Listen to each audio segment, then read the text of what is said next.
Hey, what's up, YouTube? This is D. If you've shown up to my page, you're probably actually looking to get in shape right now, looking to eat a little bit more healthier.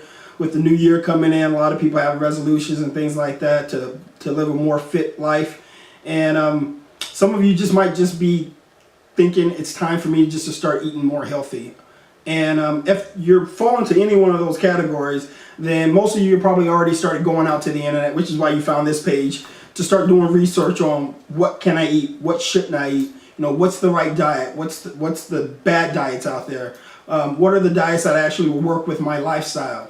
And as you start to get into that and start gathering all that information, it can be overwhelming because there's just so much information out there, and there's a lot of contradictory information out there too. So how do you figure out exactly what you need to eat and what you don't need to eat? Well, I started my journey about 4 months ago to get fit again. And I decided that I wasn't going to do any type of diet, or I wasn't going to really sign on to any one type of exercise.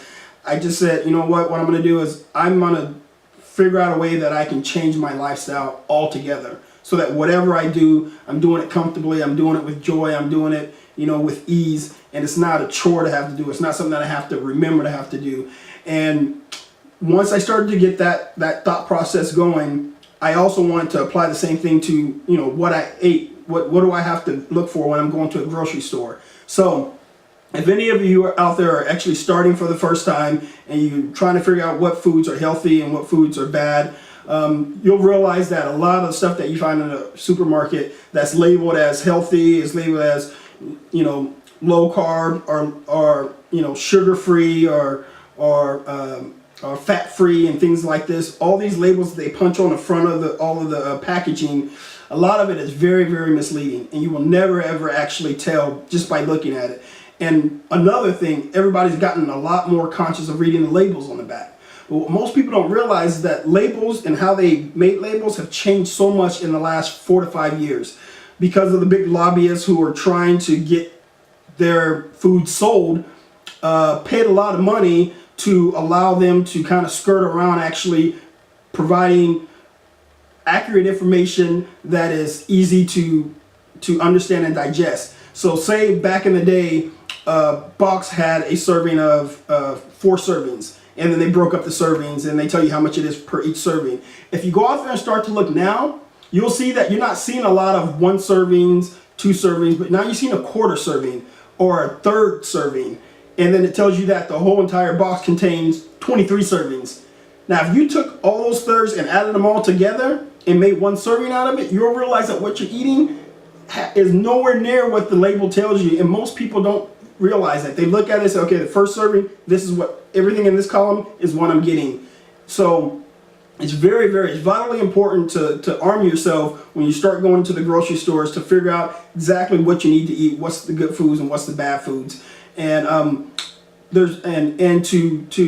to not get fooled by the marketing of America that tries to tell you what good foods are with nothing really to back up besides a very good marketing pitch. So what I did was, as I was out there and I started studying and trying to figure out what was going to work best for me, I stumbled across a couple different resources that I found very, very helpful. One of them I've actually put down in the link down at the bottom of this video. So that's kind of what I was making the video for, because I've had so many people ask me about it, and instead of explaining it over and over again, I'm just like, hey, I'll just make a video, you can come out and you can check it out.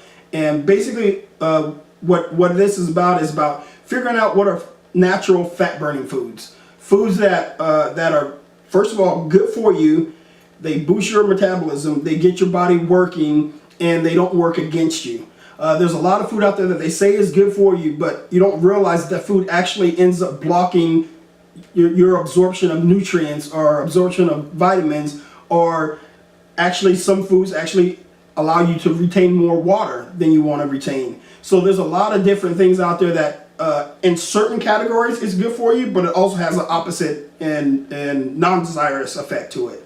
So this book helped me really to start putting more things in perspective. And the great thing about it is you can grab from what you're reading in there, and you can go out there and you can actually find studies. That is the only way for you to truly understand what you're eating, and from what people are telling you a food does to what it actually is doing. And there's so many different universities out there and science labs out there that are doing this research and trying to inform people that, hey, yo, all this that they just released that they say is good for you, no, no, no, yes, yes, no, no to none of these. But they do all this research and they put it out, but it doesn't get published, and the mainstream media definitely doesn't push it, because that's going to hurt the people who are making the money, who support the mainstream media. So one thing I really loved about the book was the book actually allows you to take the information that they're giving you and you can go vet it. And everything you do in life as you move forward, you should be taking everything with a slight grain of salt and making sure that it's factual and that there's substance and there's something to back it. So you'll realize in this book that you'll see a lot of that start to happen. And this book is going to open your eyes up to a lot of the things that you thought was very, very good for you, and that wasn't really good for you. Also, it's going to help you choose exactly when you go to the stores what type of foods to buy, what's the cheapest to buy. You don't always have to go organic. That is a misconception too. There's a lot of things that are organic out there that actually cost way too much, and you don't really even need it. So you also need to figure out what organic things do I need to eat and what non-organic things I need to eat. You probably shouldn't eat processed, period, at all. But there'll be some of that in the book too, where they'll talk about that. Overall, if you can learn to start focusing in on living a more balanced and a more harmonious life, a life where you're only focusing on the things that make you feel good, the things that make you feel at ease, the things that bring you happiness, and you attach that to having a better diet, I guarantee you will feel healthier, you'll feel more energy, you'll feel more vibrant, and everything will start working out the way that you've always intended it to. So check out the link below. I appreciate you coming in here, stopping to see my video, and I wish you mass success on your journey for health and fitness. All right? Positively pursue progress in every facet of your life. Thanks. Peace.